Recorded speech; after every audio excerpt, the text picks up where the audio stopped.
Shalom Bapak Ibu Saudara yang dikasihi oleh Tuhan, puji Tuhan. Hari ini kita berjumpa kembali dalam program Renungan Keluarga Kristen. Mari kita bersatu di dalam doa sebelum kita merenungkan firman-Nya. Mari kita berdoa. Bapa kami yang di sorga, terima kasih Tuhan untuk kebaikan Tuhan buat kami.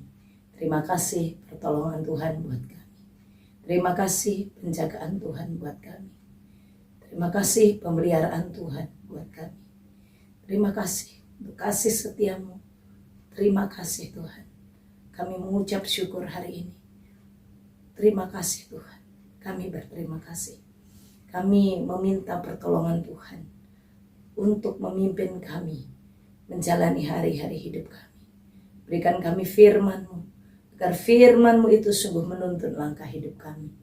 Berkatilah kami ya Tuhan, demi nama Tuhan Yesus Kristus. Amin. Bapak Ibu Saudara yang dikasihi oleh Tuhan, hari ini kita akan bersama-sama merenungkan bagian firman Tuhan dari Yeremia pasal 34, perikop ayat 8 sampai 22. Yeremia 34, perikop ayat 8 sampai 22. Saya akan membacakan sampai ayat yang ke-16 saja Bapak Ibu Saudara. Mari kita mendengarkan firman-Nya. Firman yang datang dari Tuhan kepada Yeremia sesudah Raja Sedekia mengikat perjanjian dengan segenap rakyat yang ada di Yerusalem untuk memaklumkan pembebasan, supaya setiap orang melepaskan budaknya bangsa Ibrani, baik laki-laki maupun perempuan, sebagai orang merdeka, sehingga tidak ada seorang pun yang memperbudak seorang Yehuda saudaranya. Maka semua pemuka dan segenap rakyat yang ikut serta dalam perjanjian itu menyetujui bahwa setiap orang akan melepaskan budaknya laki-laki dan budaknya perempuan sebagai orang merdeka, sehingga tidak ada lagi orang yang memperbudak mereka. Orang-orang itu menyetujuinya lalu melepaskan mereka. Tetapi sesudah itu mereka berbalik pikiran, lalu mengambil kembali budak-budak lelaki dan perempuan yang telah mereka lepaskan sebagai orang merdeka itu, dan menundukkan mereka menjadi budak laki-laki dan budak perempuan lagi. Lalu datanglah firman Tuhan kepada Yeremia, bunyinya, beginilah firman Tuhan Allah Israel, aku sendiri telah mengikat perjanjian dengan nenek moyangmu pada waktu aku membawa mereka keluar dari tanah Mesir, dari tempat perbudakan isinya. Pada akhir 7 tahun haruslah kamu masing-masing melepaskan saudaranya bangsa Ibrani yang sudah menjual dirinya kepadamu. Ia akan bekerja padamu 6 tahun lamanya. Kemudian haruslah engkau melepaskan mereka sebagai orang merdeka. Tetapi nenek moyangmu tidak mendengarkan aku dan tidak memperhatikan aku. Hari ini kamu telah bertobat dan melakukan apa yang benar di mataku. Setiap orang memaklumkan pembebasan kepada saudaranya. Dan kamu telah mengikat perjanjian di hadapanku di rumah yang atasnya namaku diserukan. Tetapi kamu telah berbalik pikiran dan telah menajiskan namaku. Kamu masing-masing telah mengambil kembali budaknya laki-laki dan budaknya perempuan yang telah kamu lepaskan sebagai orang merdeka menurut keinginannya, dan telah menundukkan mereka supaya mereka menjadi budakmu laki-laki dan budakmu perempuan lagi. Amin. Bapak Ibu Saudara yang dikasihi oleh Tuhan, kisah yang dituliskan dalam Yeremia 34 ayat 8 sampai ayat yang ke-22 merupakan sebuah perjalanan, bagian dari sebuah perjalanan Raja Sedekia dalam memimpin bangsa Israel, bangsa Yehuda yang ada di Yerusalem. Ada satu hal yang sungguh diperhatikan oleh Tuhan dari sikap hidup Raja Sedekia yang juga dilakukan oleh orang-orang yang ada di Yerusalem. Apa itu? Yang mereka lakukan adalah bagaimana mereka mengingkari janji. Bapak Ibu Saudara, janji dari Raja Sedekia ini bukan hanya sekedar janji, tapi sebenarnya dia telah lakukan. Raja Sedekia memaklumkan, melaksanakan pembebasan terhadap budak-budak saudara mereka, budak-budak Ibrani. Karena memang Tuhan memberikan perintah untuk itu. Awalnya Raja Sedekia diikuti pemimpin-pemimpin tua-tua seluruh rakyat Yerusalem. Mereka melepaskan budak-budak mereka. Mereka bertobat, mereka mendengarkan firman, mereka melakukannya. Tapi dalam perjalanannya, mereka berubah pikiran. Mereka merasa rugi kehilangan budak. Mereka rugi membebaskan budak mereka. Maka mereka mengambil kembali dan mereka memperlakukan kembali budak-budak itu menjadi budak mereka. Bapak Ibu Saudara yang dikasihi oleh Tuhan, ada hal yang menarik yang di sini dikatakan bagaimana mereka berubah pikiran.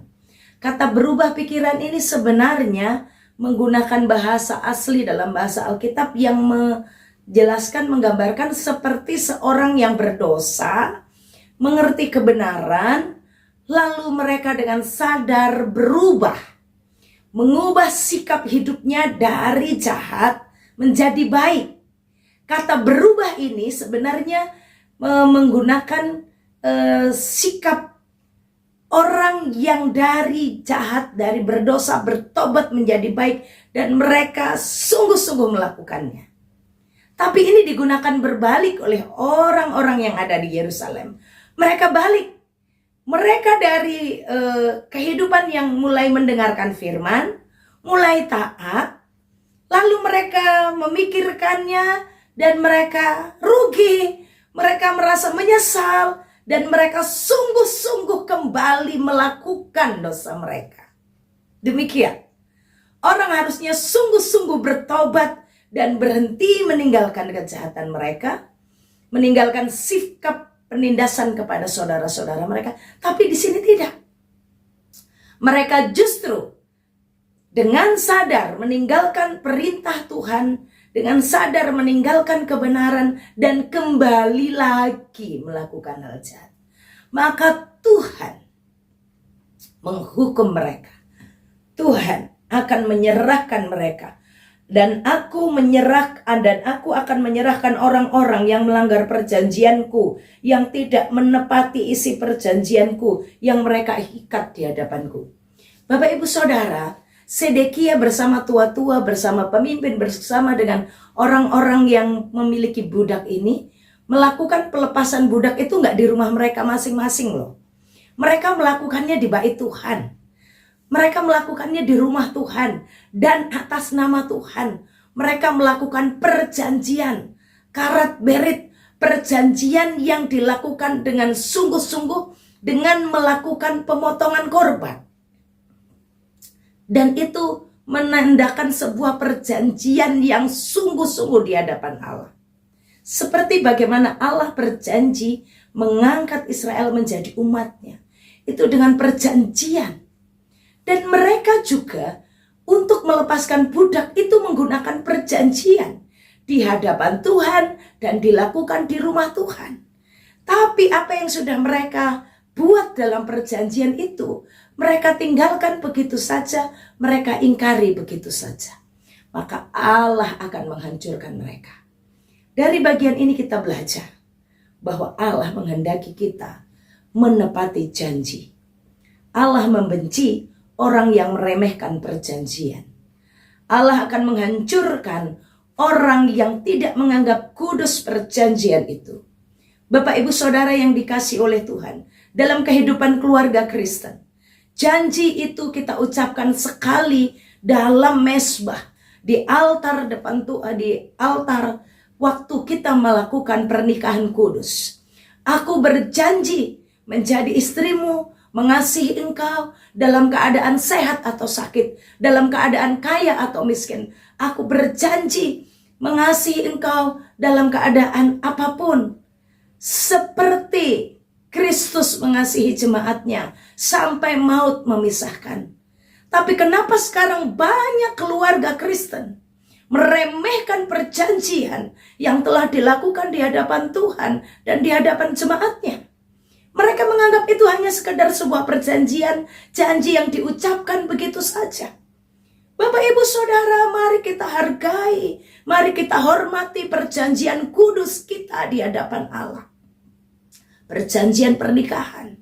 Istri-istri, Saat suamimu, pasanganmu banyak uang, engkau bisa cinta, engkau bisa melayani dia dengan baik. Tapi kalau suamimu menjadi stroke, suamimu tidak lagi punya banyak uang, suamimu di PHK, masihkah engkau menghormatinya?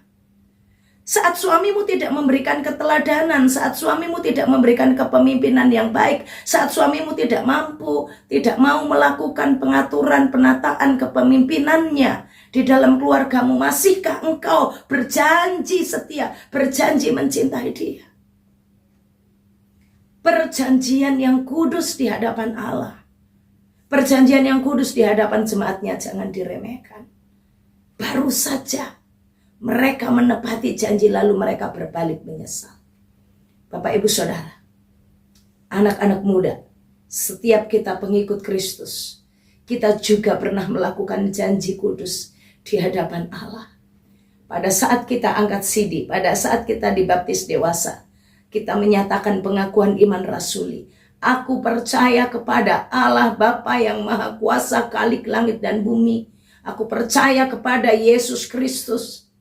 Tapi begitu saudara dapat tawaran pekerjaan lebih baik, saudara dapat tawaran jabatan, saudara dapat tawaran punya circle sosial yang baik. Karena kalau saudara tetap di dalam iman kepada Tuhan, saudara KTP-nya tetap Kristen, saudara akan ditinggalkan oleh banyak orang. Saudara mulai mikir, saudara mulai berbalik. Orang berbalik bertobat, tapi saudara berbalik meninggalkan Tuhan. Saudara tunggu-tunggu pasangan hidup kok nggak datang-datang. Umur sudah mulai lewat, ini tahun 2025, ntar lagi nih tiup terompet datang tahun baru. Sandal jepit punya pasangan, aku nggak punya pasangan. Udahlah asal ada, mumpung ada yang suka kaya, pinter. Tapi nggak apa-apa lah nggak kenal Tuhan. Rugi kalau aku nggak dapat dia, tinggalin aja. Hanya KTP doang, ya kan? Banyak orang begitu. Menganggap perjanjian di hadapan Allah itu adalah perjanjian yang begitu saja. Orang tuamu tidak sanggup menahanmu. Saudara-saudaramu gak sanggup menahanmu. Tapi ingat ada firman Tuhan, saudara-saudara. Jangan menganggap remeh janji iman di hadapan Allah. Kita diingatkan untuk setia terhadap janji.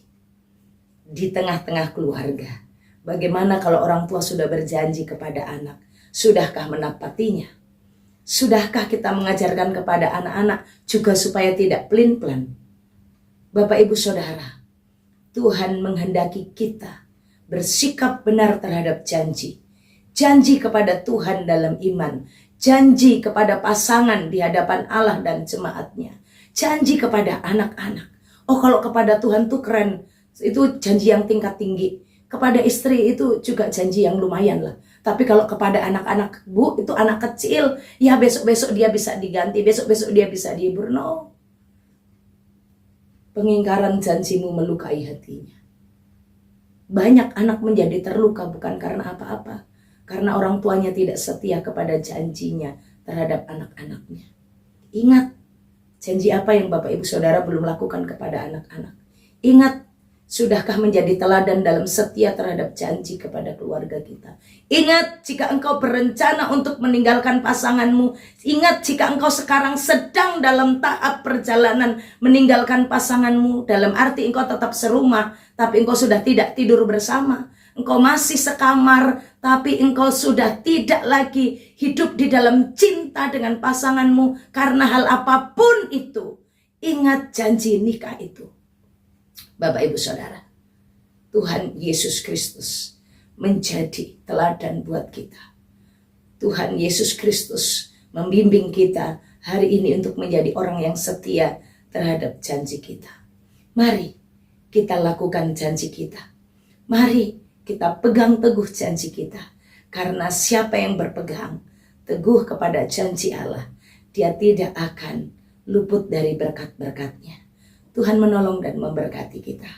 Apapun persoalan kita, mari kita tetap menjadi umat, menjadi pasangan, menjadi orang tua, menjadi anak-anak yang setia. Bapa kami yang di sorga, terima kasih Tuhan. Kami bersyukur untuk firman-Mu hari ini. Tuhan menolong kami, memberkati kami dan memimpin kami. Tuhan, kami rindu, kami menjadi pasangan-pasangan Kristen yang dalam berkat Allah hidup dalam kesetiaan. menghargai janji suci pernikahan. Tuhan tolong kami untuk memeliharanya sampai maut memisahkan. Berkati setiap Bapak Ibu Saudara yang sedang dalam pergumulan di tengah-tengah relasi pernikahan. Berkati ya Allah, kuatkan mereka, topang mereka, tolong mereka, pulihkan mereka di dalam nama Yesus. Berkati setiap kami dalam hidup kami untuk menjadi orang-orang yang percaya, orang-orang yang memelihara dan memegang janji-Mu. Terpujilah nama-Mu Tuhan, kami melangkah sepanjang hari ini dengan berkat daripada-Mu. Terimalah berkat Tuhan, Tuhan memberkati engkau dan melindungi engkau, Tuhan menyinari engkau dengan wajah-Nya dan beri engkau kasih karunia, Tuhan menghadapkan wajah-Nya kepadamu dan memberi engkau damai sejahtera dari sekarang sampai selama-lamanya. Amin. Shalom, Tuhan Yesus memberkati.